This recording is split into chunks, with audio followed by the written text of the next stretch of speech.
the way that they can blend into one another. Eventually, fortunately, we don't continue on this trajectory where crying can be triggered by either pain, fear, tiredness, or excitement.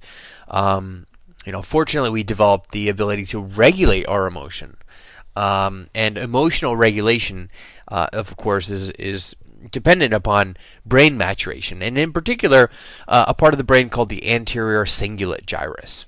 Okay, this is an area of the brain that is located toward the front of our brain.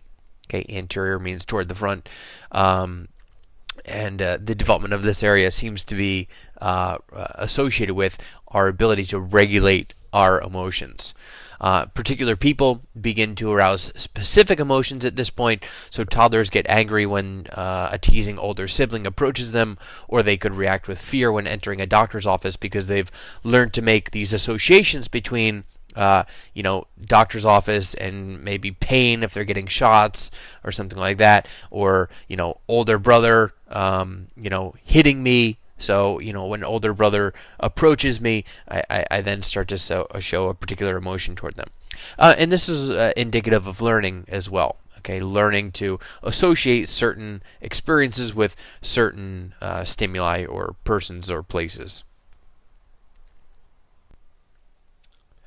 Okay, now we're going to talk about some more about the theories of infant psychosocial development. We mentioned these theories very early on because these are kind of the big theories in developmental psychology. We're going to start off with Freud's psychoanalytic theory, and in terms of the first 2 years, his first two stages sort of addressed the changes that are going on in the first 2 years of life. The first stage being the oral stage. Again, this is in the first year of life. Freud sort of looked at infants and, based on their behavior and formulating his theory, he said that the mouth is the young infant's primary source of gratification. If you look at any infant in their first year of life, that does certainly appear to be the case, because that's all they're doing is trying to put things in their mouth. In the second year, Freud's anal stage is what's pertinent to this stage of development. Here he said that an infant's main pleasure comes from the anus. For example, sensual pleasure of bowel movements and the psychological pleasure of controlling them.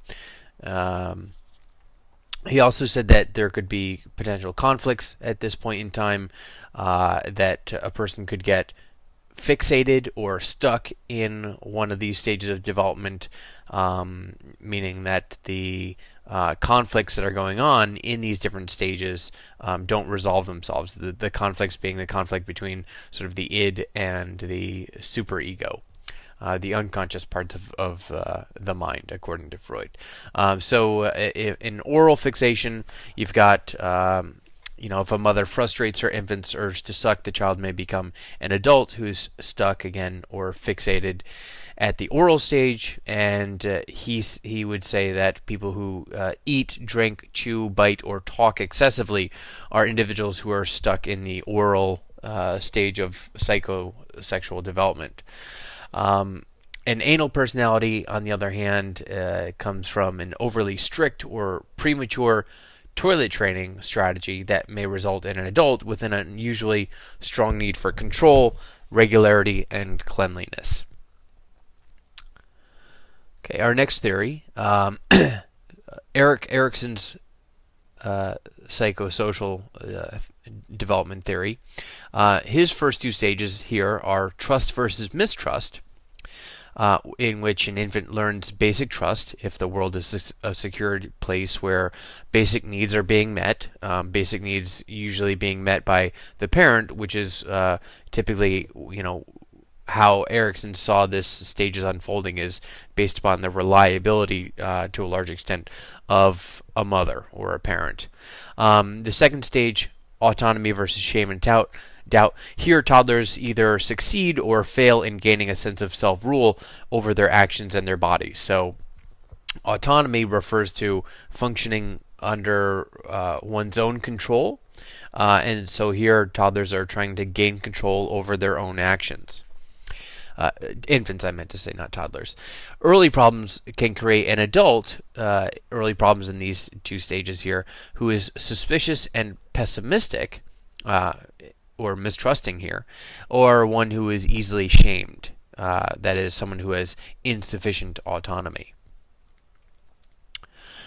From the behaviorist perspective, sort of getting into the cognitive perspective here a little bit too, behaviorists would say that parents mold an infant's emotions and personality through reinforcement and punishment, and then shortly after the behavioral revolution that occurred in psychology, where everything was explained through reinforcement and punishment, Albert Bandura suggested that most of our learning is actually based on social learning, where the acquisition of behavior patterns occur by observing behaviors of others, typically adults.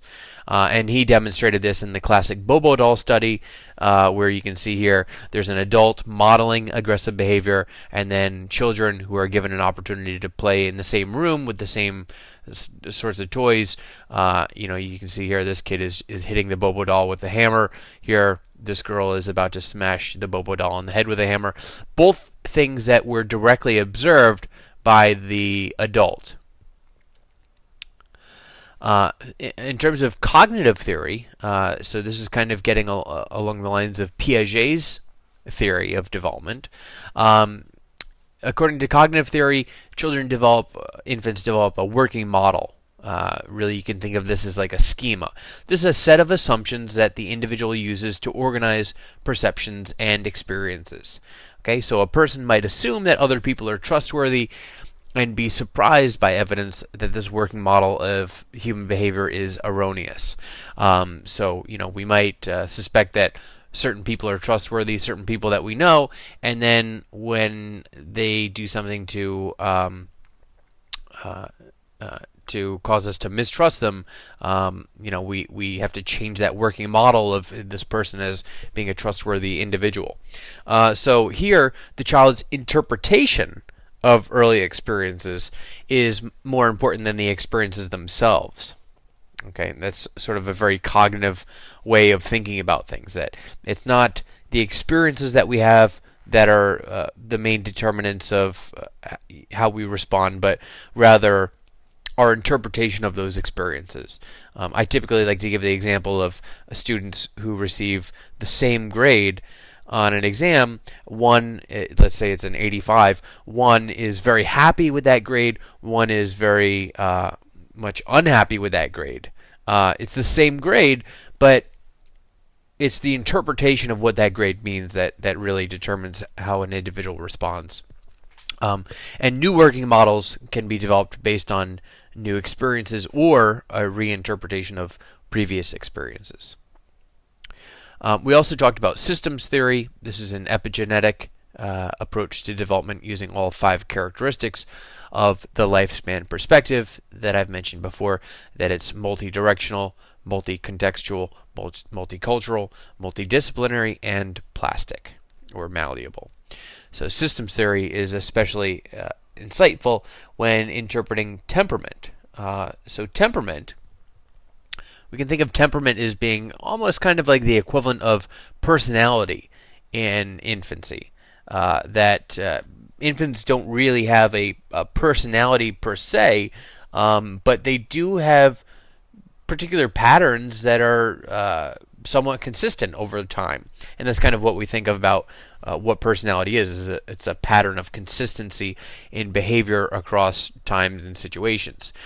So in infants, we refer to temperament, not personality. These are inborn differences between one person and another in their emotions, activity, and self-regulation. And temperament is, of course, epigenetic, originating in genes, but affected by child-rearing practices.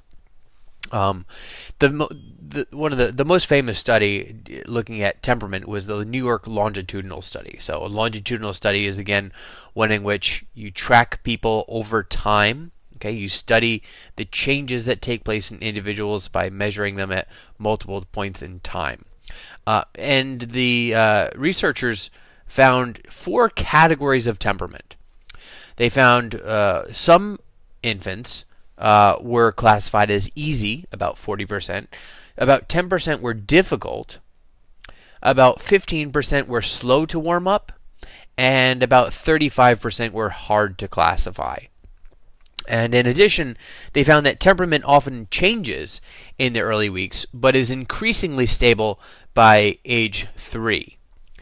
Extreme temperaments at age 3 tend to carry over to adolescence and also young adulthood, and parenting practices are crucial. Temperament can change, or it can be changed. So again, there's this interplay between genes and environment, which is sort of the way that it always works out. We saw this in some of the discussion about that Fox study. That was largely suggestive of a genetic contribution to their aggression, but certainly in lots of other cases we can say that there's a much more clear role that the environment plays. So when we talk about adolescence and young adulthood, here we're really talking about not temperament anymore, but personality, and the different. One of the most common ways to talk about personality is to talk about 5 big basic clusters of personality traits that do tend to remain quite stable throughout life.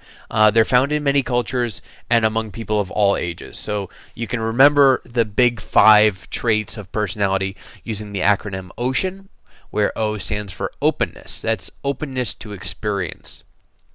These types of individuals are often imaginative, curious, welcoming to new experiences. Again, openness to experience is what is characterized by these things.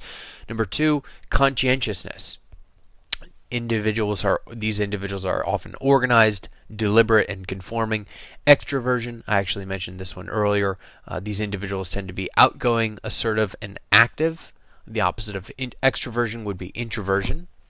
And by the way, I should mention that all of these have sort of an opposite side to them. So the opposite of openness to experience, would be individuals who are not very imaginative, who are not very curious, and who do not welcome new experiences quite as much. Number 4, agreeableness. These individuals are often kind, helpful, and easygoing. And number 5, neuroticism. These individuals are often anxious, moody, and self-critical. Neuroticism is kind of a difficult term to define because it's not really used the same way that it was used when the term first came out. Freud actually used this term quite a bit. Neuroticism is generally not a very pleasant trait to be described as, because it is very it's related to a lot of adverse emotional experiences like anxiousness, moodiness, things like that.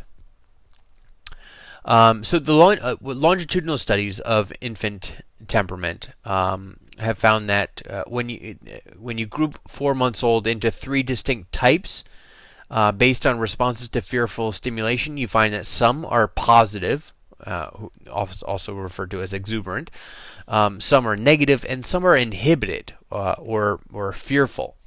Less than half had altered their responses as they grew older. Fearful infants were the most likely to change, but less than half did seem to be very likely to change. Exuberant infants were least likely to change, and maturation and child rearing seemed to have an effect on inborn temperament. So again, that's that interaction between nature and nurture that we mentioned before.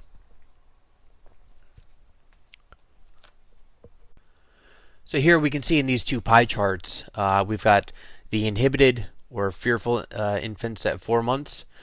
We said that they were the most likely to change. So it looks like about 43% did not change, whereas 13% were later classified as positive and 44% were classified as variable.